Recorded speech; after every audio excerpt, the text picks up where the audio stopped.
And that's about explaining to people how critical things that are happening in space are to their everyday lives. It's like, you want to talk about logistics? Oh, that's space. You want to talk about financial transactions? Oh, that's space. You want to talk about climate change? Maybe. Let's talk about Earth observation? That's space. So, you can go down and down the list. Oh, maybe we're going to develop new drugs. That's space. Being able to tell those stories and link what we're doing to people's everyday lives is how to make that difference at the end of the day. Hey, Space Watchers, and welcome to another Space Cafe Radio. And we do this recording here live from the Space Tech Expo in Bremen, where we're sitting above all the crowd here in a very nice environment and overlooking the bustling show floor.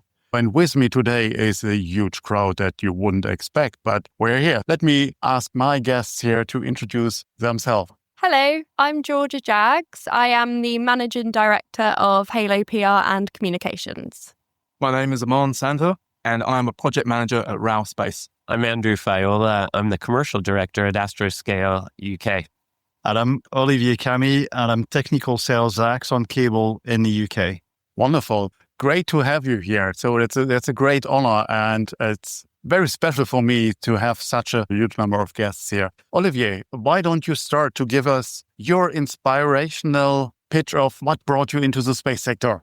Okay. The first thing to say is just a little bit about our company. So Axon Cable is a niche cable harnessing provider, and we excel in challenging environments such as scientific research, oil and gas, and of course, space is a pretty hostile environment, and so it's a really good fit for our capabilities. So we started in this sector about 30 years ago now, and that was through our French parent company. And we now have a huge range of ESA QPL approved products, and I've been involved in a vast number of space missions of what we'd call the classic type. And I'd like to talk a little bit later about the difference between classic and new space, because that's one of our challenges. In terms of myself, I have a real interest in science and technology, and I find what we do in the space sector fascinating. I started my career as a design engineer, so more on the technical side of things. And as my colleagues call it, sometimes I moved over to the dark side of sales. I enjoy the challenge. I did that about 9 years ago.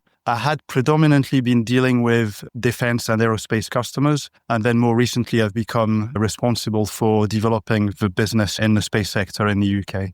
And you are a Frenchman in the UK, if I'm hearing it right. You're hearing it quite right. But I hope you kept your French passport. I do have a French passport, yes. I don't have a British passport yet. Okay, good. Andrew, I know what you have done in the past, but maybe you can tell our audience what was your path into the space sector? Sure. I had probably a less traditional path into the space sector. Not totally crazy, but of course, I'm one of those people that somehow finds themselves here without an engineering degree.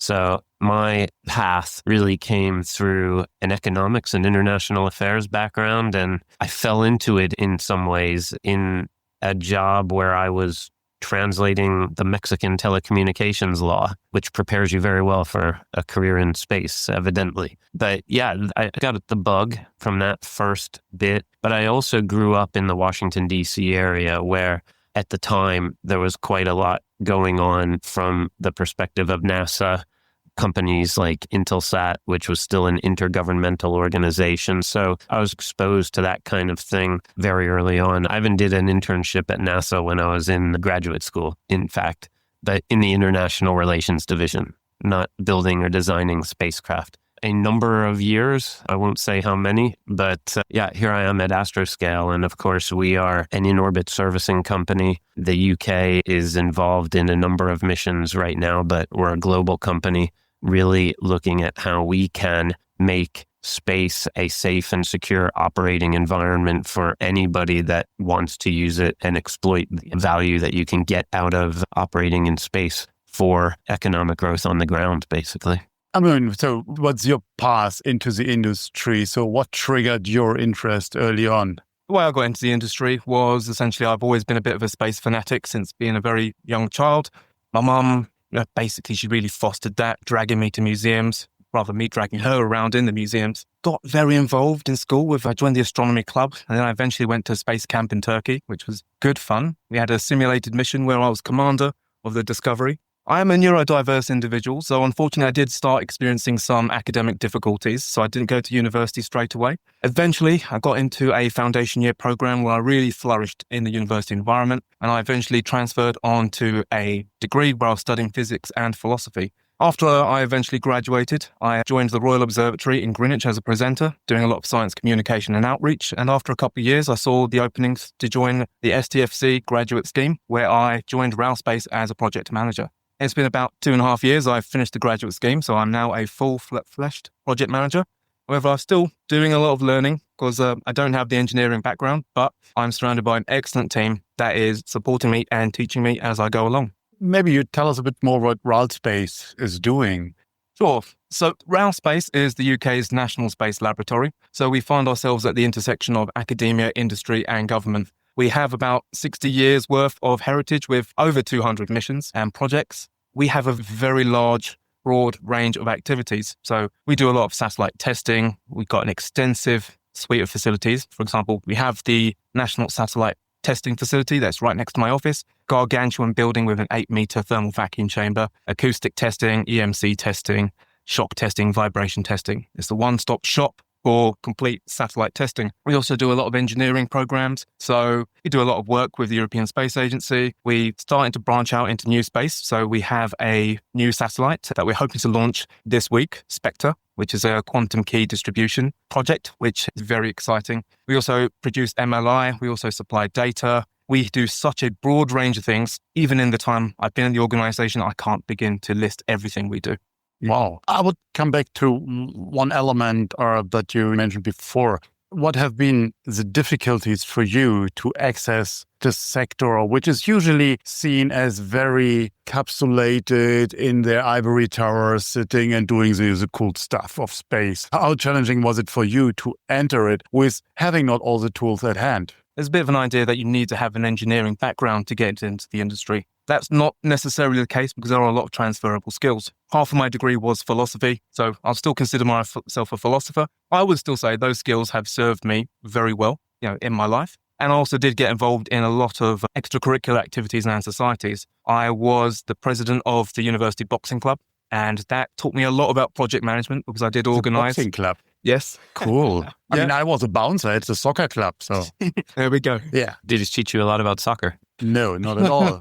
But we can talk about bouncing. And we play first league now, so. Yeah, I learned a lot with project management through that. We did a fight night with Cambridge, our rivals, and unfortunately we didn't win all the bouts. It would have been nice. You can fall, but you have to get up, back on your feet and run again. Indeed. Over to you. What brought you into the sector? Yeah, I think like Andrew, I came at this from a very non-traditional route. So I studied English literature and I've always been very obsessed by storytelling, and then naturally fell into communications. But I actually started at Halo at a point the company had just started as well, and working in sort of societal change and talking about sort of transformative projects in that area. And COVID had a massive effect on where we focused as an agency. So COVID made us shift into deep tech, and then being based in Cornwall, we were there at the time that the Launch UK programme started to really ramp up around Spaceport Cornwall. So we were working with Spaceport Cornwall at that time, and I think through Spaceport Cornwall really grew our knowledge of the industry, but also realised how the space industry, you sort of alluded to it then, it has this myth around it of being inaccessible. And we realised that space in itself is a business, and there's so many roles within that business that you can fill, like comms and accounting and law. There's so many different elements to it. And we got very passionate about not only communicating the incredible innovation that our clients were doing, but also communicating the space industry in the UK in general and the breadth of it, and how it might not necessarily be as spoken about to the general public, the capabilities that we have in the UK. And I think that was really important, and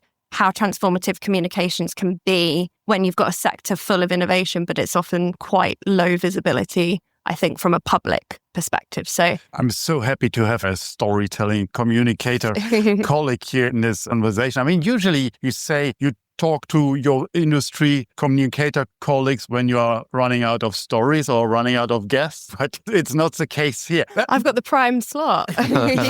You do have. But in terms of storytelling, maybe you can bridge how challenging it is today to craft, to deliver the story of space to a wider audience, because we are feeding the bubble day in, day out. We literally know the person we talk to, we address worldwide with our outreach. What we are missing is the general public. We will air that potentially after the ESA ministerial, but we are recording it during the Space Tech Expo, what is a week, literally a week, at the same place before the upcoming ESA ministerial. ESA tries to get in all this money from all the member states and they get their stories out. But is it really the public that they address? So what is the story we have to tell? I think that's, an interesting question. I think one of the things we as an agency have recognized is you have engineers in companies doing things day to day. And as you say, in that bubble, that they don't necessarily recognize what they're doing might be a world first. So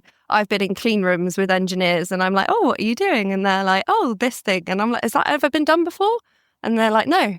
And we're like, that's a great story. And I think it's breaking down the sort of barriers of between the engineers and the comms teams and making sure that we're aware and able to translate that complex technology, because it might be a world first, but it's still going to be a complex world first. And I think it's how is that relatable to someone's everyday life? When you talk to the engineers, as you mentioned, the stereotype, they all tell you, we do that first. That's the coolest thing on earth. And how do you select out of all the coolest stuff of the world, the real cool stuff? What really matters? What really has an impact? Or is it just your paying client at the end of the day that tells you what is cool or not? I think there's different levels to it, because obviously some of the parts that we work on make up the bigger picture. So with Astroscale, for example, we did a really cool testing campaign with one of the components of their capture system. And that was so highly visual that we were able to really get the general public engaged on that. So that was something that wasn't necessarily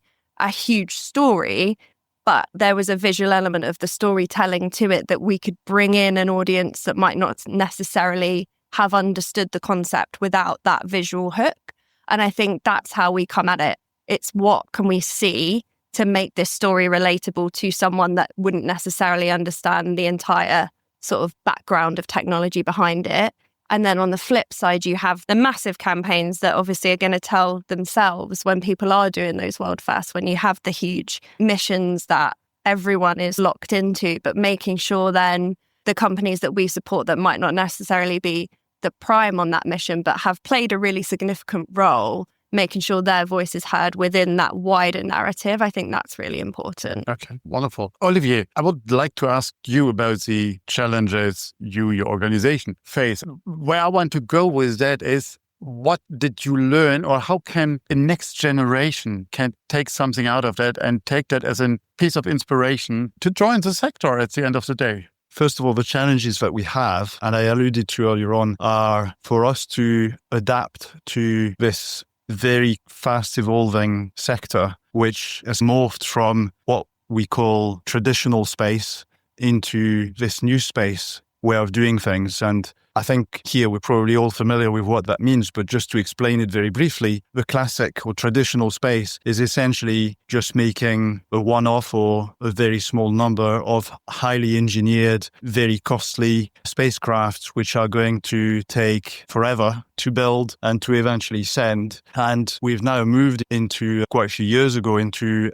actors in the space industry who have just changed that model completely and instead are producing a lot of spacecraft very quickly and much more cheaply than traditionally. And there's probably been less for us to adapt to than there would be for large primes whose whole business model was based around traditional space. And for us, because we supply to many different industries, and that means that it allows us the flexibility to learn from other industries and to use some solutions or some products across different industries. And that's been the case when new space comes along. It's quite clear that there are a lot of components that can be used by them, which, for example, will come from military aerospace or defense of these kinds of materials and components. So anyway, this is just one of the challenges that we've had to try and understand that change in terms of interesting the new generation and attracting the new generation. First of all, just the space industry. I think that the space industry just makes people dream. That hasn't changed. It's still very much the case. So that will attract interest from the next generation. Let me challenge you here. This big dream, this Enterprise, Star Trek, or whatever dream you have in mind talking about space, to a cable, what you provide is a huge stretch. So how do you use that for hiring new people, to getting new people on board? Yeah, so that's quite true. If I'm at a party and I say what I do, then I supply connectors and cables, then it's true that it's not a terribly exciting one-liner or thing to talk about. I agree. But what we can do is we can talk about all of the different industries that we serve and what we supply into them, and the fact that we go and visit them, we go and see the satellite being built, we go and see anything else that is scientific research, we'll go and visit a lab, something that's never been done before. And that really is the way that we can attract the younger generation. Does it work? Yes, it does. Yes. I think everybody around the table would probably agree that recruitment is not always easy. So for sure, there are challenges there, but we're growing, have been growing for some time in Scotland. There's just about 60 of us now, and the building is in the process of being extended. So despite the challenges and the difficulties, we're able to increase in numbers and grow the business. There was something I wanted to say also about ISAM, which is what Astroscale is involved in orbit servicing and manufacture. I think that it's really important to look at the sustainability of the space industry, and sustainability is something important to the next generation for a very good reason. If we want to keep going with our way of life and what we do, then things need to be sustainable. So I think that's also an aspect that is important to highlight to the next generation. Absolutely. And you have taken one of my key points already, but I'm jumping to Aman. What is RALSpace doing to get the next generation engaged? So what is the cool stuff that you do, how you reach out, how to get them on board? I would say that this is one area we are very active, and I'm very proud to be able to talk about this. So I had my background doing science communication and outreach, and I'm very fortunate to be in an organization where I can continue that work. So we have an excellent public outreach program because we are a publicly funded body, and part of our remit is to communicate how the taxpayer money is being spent. So we want people to know what we're doing, what we're accomplishing. And a very big focus is on inspiring and encouraging the next generation of scientists and researchers and professionals in the industry. You have, as you mentioned before, you have been a presenter in Greenwich Observatory. Does it help you, this experience, to engage in your current job with a wider audience to tell the story? Okay, yep, that's true. So I would describe myself as a natural introvert. I don't seem that way, but I've had to learn to be a bit more. And when I applied for the observatory, I thought, okay, this could be very cool. I like talking about astronomy. And then I found out that I have a real love for actually talking to the public and especially just young learners. I found it to be an incredibly fulfilling position. If I did a planetarium show and then we do a quick question and answer session, I'd love it when all the kids, children, their hands would just shoot straight up in the air and they'd ask me about black holes and the multiverse theory. A lot of those questions came when the new Spider-Man film came out. And it's served me very well. When I'm at STFC in Rao, I will do school visits. I still do planetarium shows. We do yearly stargazing nights and we have a portable setup so we can still go to show at schools. I think it's important. It helps me when you have a 9-to-5 job. Sometimes it can be a bit routine. You lose a little bit of the magic. But then when you talk to people, when you talk to children, you just see their faces light up. It reminds you that, what we're doing is special, it's important, and it's exciting. Another thing I think is probably worth mentioning is also routes into the industry. So the STFC have an excellent graduate scheme. So I joined the industry through the graduate scheme and I'm a project manager. And I've had some people question, like, how did you get into project management? You haven't done anything technical. However, I've had excellent training from the project management group. I've worked with excellent, experienced PMs who have taught me everything that I do right now. On top of that, we also have an apprenticeship scheme. So you don't necessarily need to go to university and get a degree. We have another project manager, Tom. He is excellent. So he joined when he was 18. He completed his project management qualification within 9 months. And I think that's such an amazing story. Thank you very much. Thanks for sharing that. Andrew, you have the pleasure to work for a company that I admire from day one. I mean, Nobu's vision, Nobu's outreach for clean environment or in space was absolutely stunning. What is your magic sauce now to get this bold vision delivered to a wider audience, to the next generation, as Olivier also mentioned? Sustainability, climate change, these are the buzzwords we hear over years. There are a few keywords that are still there, even. And now that's where the Torsten effect comes in, is there was this bold vision over the last decades, and the deliveries, the technical capabilities are still lacking behind the need. So it's a complex environment, I'm sure of that. But how do you deliver this message to the next generation? Yeah, thanks, Torsten. First of all, thanks for sharing your admiration of Astroscale. I've been at Astroscale almost 3 years myself, and I'm still kicking myself every day that I've wound up here in a company that is doing such incredible stuff. But you touched on a number of things that I'd like to try to address. And the comms challenge, the communications challenge to get really good interest and being able to inspire the general public is a challenge. It's not a challenge for maybe all parts of the space industry. I think if you think about human spaceflight or rocket launches, these are very visual things. As Georgia mentioned earlier, it's really hard to conceptualize and visualize some of the cooler things in space, like what we're doing, because that's much cooler, of course. You mentioned ADR.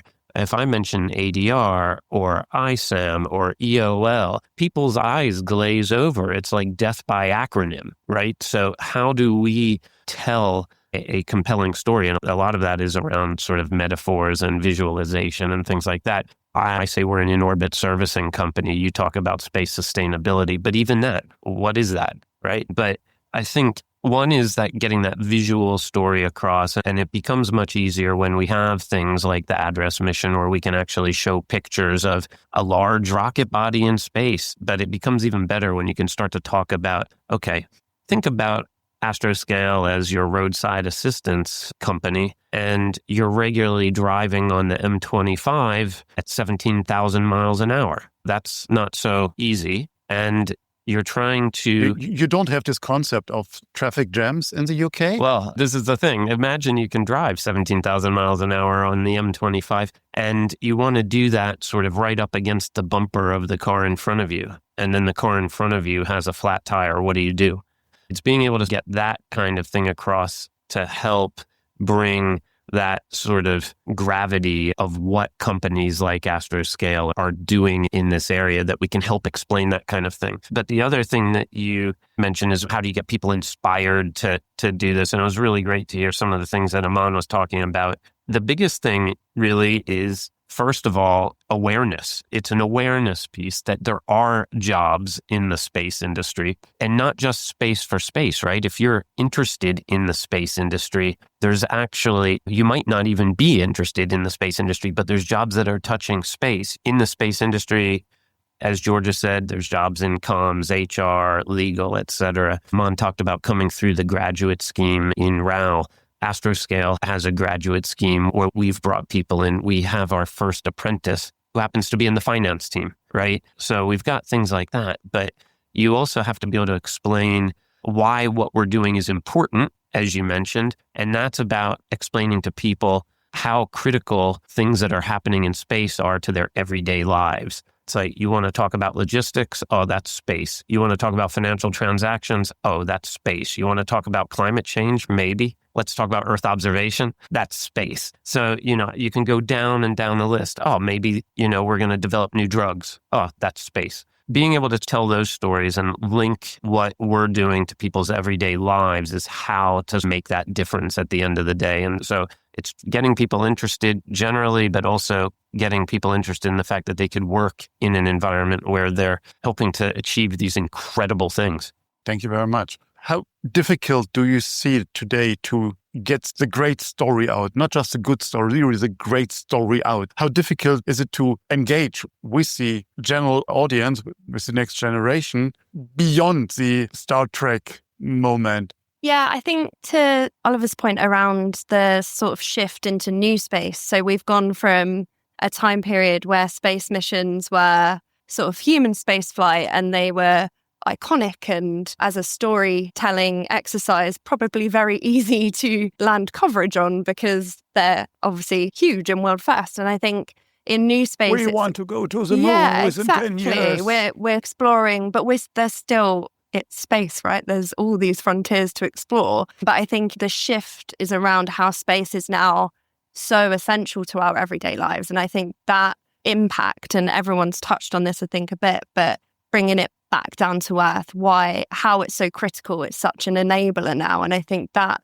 gives people more of an insight into an industry that they might not necessarily have understood so much before. And I think that then offers more opportunity for storytelling, because it's not just about what we're doing up there. It's about how what we're doing up there is supporting, enhancing, and enabling what we're doing down here. So I think there's more room for a lot more incredible stories, and we're pushing it further and further than we have ever before with things like in-orbit servicing. And is it challenging for you to find good people for your organization to tell stories about space today? No, I don't think so. I think that space, you can learn any industry. I think it's about the storytelling passion. I think it's about understanding that, being able to bring a narrative to life, what we look for in people. It's not the background knowledge of the space industry, because we get to ask all the silly questions. Every day's a school day for us. I thought you have to be born as a space nerd.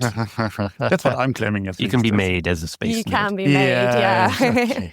Let's stay on one particular topic. It's the role of collaboration and innovation across this entire value chain. When we see this value chain, you are picking up this on the final end, when there's a product, when everything is done. Can you give us your perspective on that, how important it is? Then it's, as you say, it's a bit of a turning point. And I think that there's collaboration is going to lead to the success of all these huge sort of projects that are aimed at security and resilience in space. I don't think any one company has that capability alone. And you're seeing a lot of consortiums forming to deliver. There's a lot of public-private sector collaboration that you might not have necessarily seen before. And I think that it's all bigger budgets mean bigger innovation, I would say. And I think that we'll see a lot more of that delivered a lot more quickly than it might have necessarily been done in the past 5-10 years, because there is such a focus on, as you say, the domain of space, and how we are maybe at a point where that's so critical that you're going to see partnerships that might not have happened sort of 5 to 10 years ago. Andrew, coming to you as a person that has also these decades of experience in the space sector, I could say from a grumpy old man said, we have seen it all, done and dusted. But this momentum, I think we haven't seen in all our career, but it comes for a price, for a big price. So talking about collaboration, are we talking national interests first or still international? What is your view on the collaboration? So how global is that, and will that be in the years to come?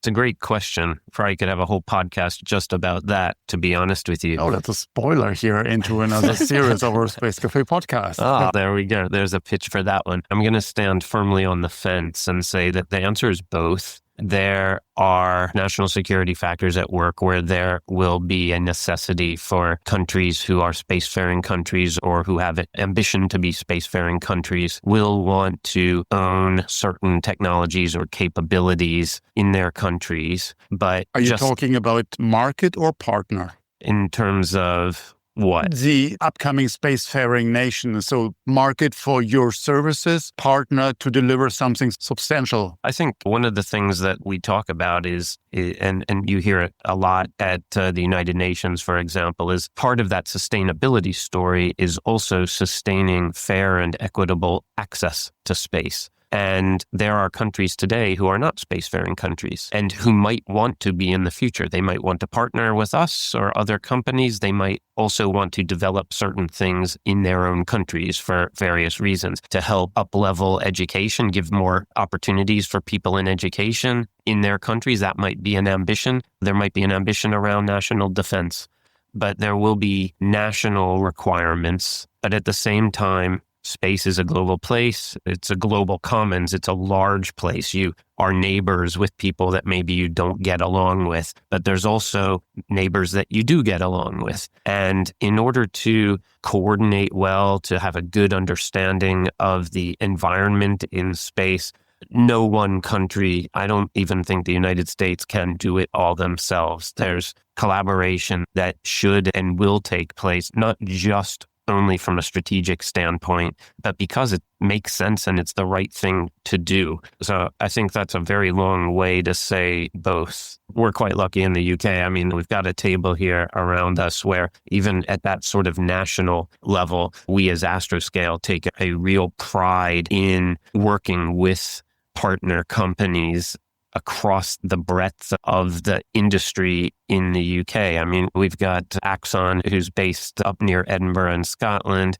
Georgia's down in the southwest part of the country in Cornwall. And then RAL Space is about a 5-minute walk from our office in Harwell. And it's a real mix of things, right? You've got infrastructure, you've got test facilities, of which the UK has some really great test facilities that we're super pleased to be able to use, and the whole sort of storytelling creative part of the industry. So you need all of those pieces together to create a vibrant ecosystem. So it's one thing that we see in the UK, that doing well, but the potential to do so much more. But everyone except me is from the island. Yes. So it's, again, that was the national thought on it. And question to you, when you talk about partnerships and collaborations from your organization, is it national focus? Is it international focus? So what color does it have?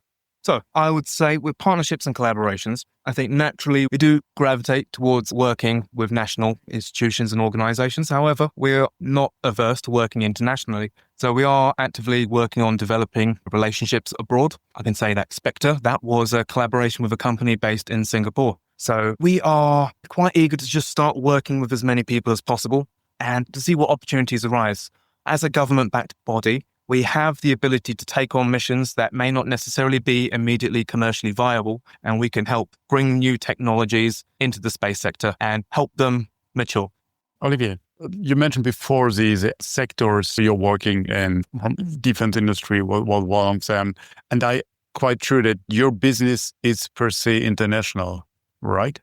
What is the role of partners and, again, innovations across the value chain that on the connectors and cable side are very much at the beginning of this entire value chain that ends then in the storytelling? Yeah, so I was going to come from a slightly different angle, which is the technology angle, which is what we do.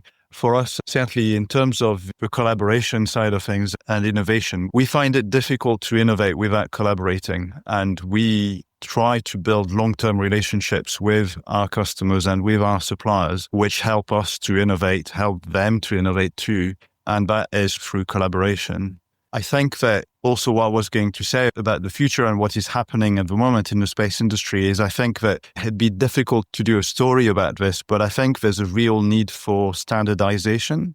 And through standardization may feel like a boring topic, but actually there's a lot of innovation required and collaboration as well to make it happen. And it's through that you're able to generate value, create cost-effective solutions. And when we're talking about ISAM again, for example, being able to dock and undock from spacecraft quickly, reliably, well, you need ideally standardized connection and standardized methods for doing this.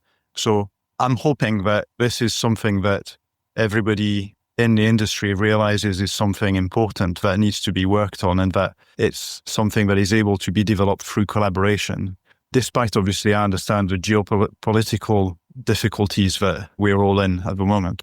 How is Axon involved in the standardization process? So are you sitting in all of these gremiers that are discussing about it? Or so how does it work on your end? Or are you just building what your client is asking you to build or to produce? It's a combination, really. So some customers come to us looking for something that doesn't yet exist.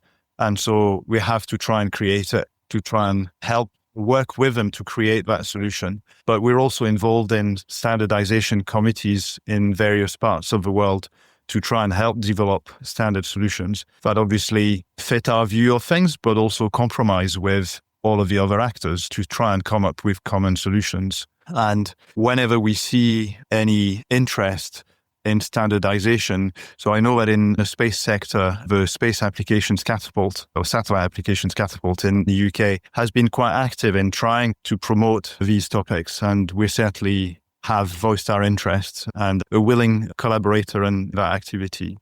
Good. Time is running fast, especially when you have fun. I would like to conclude with a final round. So to hear from you, this one thing that is part of your personal mission, development, path into space, what you mentioned before, where you say, that is something I would like to share with the next generation. That is a thing that shall have an impact on them. I've got a patch with me, which was from the first launch from Cornwall. So the Start Me Up launch with Virgin Orbit, which didn't make it to orbit. And we had a huge launch campaign around that. And we had lots of young people involved. We had a young media team that we created to tell the story of launch. So we worked with local school children. And a huge takeaway from that campaign was for us as an agency to understand that failure is the opposite of progress. It's part of the process. And I think that's such an important message that we were able to pass on to the young people that we had involved in the launch. And we opened up so many opportunities for them being part of that campaign, and having the sort of infrastructure that is now in Cornwall has made a real difference to not only their lives, but the rest of the school children that are still in Cornwall. What is the impact this work had now 3 years later? Is it still visible? So on an agency level, we actually recently took on one of the young launch crew as an apprentice at Halo. So she now works for us, which is incredible. And I don't think we would have ever found her if it wasn't for that campaign. So there's that part of it. But I do think from like a public awareness level, that was a huge moment for us. I think a lot of people, the general public in the UK, did not realise that the UK had never domestically launched a rocket. And we were part of telling the story You outsourced it to Australia. Exactly. But when we started that campaign, the people that we interacted with really didn't understand that we hadn't done it before. So it was a real storytelling exercise. And I think it definitely had a lasting impact. So that's my show and tell. Excellent. I have got a planetarium ticket for RAU's yearly stargazing night. So unfortunately, not every visitor can attend my planetarium shows. There is a bit of a raffle. However, it is a wonderful night. And, it's still, again, just you have families visiting with their children. And again, it's that same reaction where they're just starstruck about learning about space, galaxies, nebula, all that good stuff. Thinking back to your question about what is my message, I would probably say something along the lines of, you've got to find that spark, that thing that motivates you and drives you. I went to the Royal Observatory on school trips when I was very young, and that helped spark that drive, that passion. Even though despite the challenges I faced in education, I'm a very stubborn person. I was like, you know what? I'm going to get there. I'm going to do it. I'm going to keep on going. My message is, if you find something you love, it may not be an easy path. You're going to probably stumble a bit. Keep persevering and find your way in, and you will make it. Thank you. Yeah, so I've brought with me a pair of D-Click connectors. What these connectors are, they're fast locking, fast unlocking connectors. There's obviously some level of technology in that, but to me, it's more about the concept. It's just these days in everyday life, people want to be able to connect or disconnect things very quickly. It can be a challenge even with phones and different types of connectors, and you never have the right one with you or whatever happens. But that is why the EU proposed USB-C as a standard, even for iPhones, and it's out. And that makes the argument about standardization. But the concept of these connectors is just that previously it would have taken a few minutes for someone to assemble these two connectors and connect them together. But when you're having to make a lot of satellites and launch a lot of satellites, then they have to be capable of being assembled a lot faster. And I think that this is just typical of the kind of technology needed now and for the future in the space industry. Thank you very much. I was going to say, so all this talk about standardization, let me pull out a docking plate, but that would be much too corporate. I've got a real answer. So I brought a mission patch as well. And this is the mission patch for STS-49. So this was the first mission of the Space Shuttle Endeavour. And that took place when I was still living in America, when I was still in graduate school. And I was living in the Washington, D.C. area. And what was special, there was a number of special things about this mission. Like I said, it was the first mission of the Space Shuttle Endeavour. The mission itself was intended to go and rescue a Intelsat satellite that was put into an incorrect orbit. It had a thruster failure, was put into an incorrect orbit. And this space shuttle mission was launched to go actually capture this satellite, large geostationary satellite, and put a new kick motor on it so that it could make its transfer up to geostationary orbit. There was a number of firsts on that mission. It was the first time that 3 astronauts had ever done a spacewalk simultaneously. Over the course of about a week and a half, I think it was, the astronauts, they had put together quite an interesting grappling tool to capture this spacecraft, and on 2 separate occasions failed to do it. On the third EVA, the third spacewalk, they couldn't grapple with this grappler. And one of the astronauts basically reached up. He was on the Canadarm and grabbed the spacecraft. It was a huge geostationary spacecraft, but basically grabbed it and was able to pull it down. They secured it in the bay, put on a new kick motor, let it go. That spacecraft, when I started working at Intelsat about a decade later, was still operating, and for most of my career at Intelsat was there at the time. So for me, it was on the news every night in the Washington, D.C. area. So as a bit of inspiration, that whole story about how do you visualize this, we were watching astronauts trying to capture a spacecraft on the news. But I was thinking about this in preparation for the podcast, and this is always up on my wall in my office. But that was the first in-orbit servicing mission that I can remember. Wind forward a couple of decades, and here I am trying to commercialize and make these things repeatable and economical from what was a whole space shuttle mission just to do that one in-orbit service to making it routine. That's corny and corporate, but it's happened. It's a bit weird, but here I am. It's all about creativity, perseverance when you fail, and getting back up and trying it again and again. And goodness, if we can tell that story every day. Thanks for sharing moments and this insight. So I think that's it. We are fully over our time, but that's a good thing when you run your own podcast. You're just your own master and setting the rules. Thank you very much, Olivier, Andrew, and Georgia, for your time and your insights here during this potentially very busy day here at the Space Tech Expo in Bremen. Thank you, and SpaceWatch out. If you have further questions, reach out to us at radio@SpaceWatch.Global. If you like these or other episodes of Space Cafe Radio, leave us a rating on your preferred podcast platform. It is the currency of today. And if you want to stay on the pulse of the space industry, please visit our website at www.SpaceWatch.Global and subscribe to our newsletters. And of course, don't forget to become a Space Watcher. I'm Torsten Kriening, publisher at SpaceWatch.Global, your independent perspective on space.